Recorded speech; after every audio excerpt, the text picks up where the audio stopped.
Good evening বন্ধুরা, তোমরা সবাই কেমন আছো? আশা করি সবাই ভালো আছো। এই ব্লগটা না অনেক দিনের পুরনো, যেটা তোমাদের সাথে শেয়ার করা হয়নি। গ্যালারি ঘাঁটতে ঘাঁটতে হঠাৎ চোখে পড়লো ভিডিওগুলো রয়েই গেছে, তাই ভাবলাম আজ তোমাদের সাথে ব্লগটা শেয়ার করি। আমরা চলে গেছিলাম কালীঘাটে পুজো দিতে।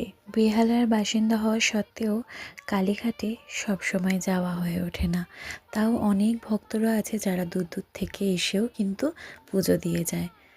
অনেক দিন ধরেই আমি আর মাম্মা ঠিক করছি কালীঘাটে গিয়ে দুজনে মিলে পুজো দিয়ে আসবো, কিন্তু হয়ে উঠছে না, কেন জানি না বাধা পড়ছিল। আসলে স্যার আর ম্যাডাম পুজো দিতে এসেছিলেন কালীঘাটে, মানে সুমনের অফিসের স্যার আর ম্যাডাম। ওনাদের সাথে সুমনের অনেকজন অফিস কলিগও এসেছিলেন। সুমনের বাড়ি যেহেতু অনেকটাই কাছে, ম্যাডাম আমাদের তিনজনকে আসতে বললেন, মাকে দর্শন করার সুযোগ করে দিলেন। স্যার আর ম্যাডাম দুজনেই প্রফেশনে কিন্তু ডক্টর।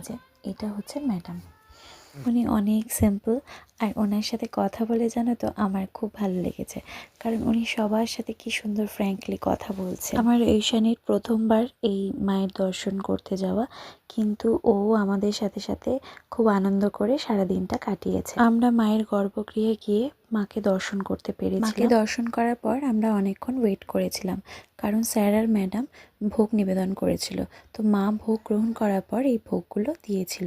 আমরা একটা ঘরে গিয়ে সবাই মিলে একসাথে নিচে বসে খেয়েছিলাম। খাওয়ার পর মায়ের ভোগ যে এত সুস্বাদু হয় কি বলবো, পরম তৃপ্তি পেলাম। আমি এই প্রথম মায়ের ভোগ খাওয়ার সুযোগ পেয়েছিলাম। তোমরা কারা কারা মায়ের ভোগ খেয়েছো কালীঘাটে এসে কমেন্টে কিন্তু জানিও। তাহলে আবার পরের ব্লগে কথা হবে। আজ এতটাই। তোমরা সবাই ভালো থেকো, সুস্থ থেকো। টাটা।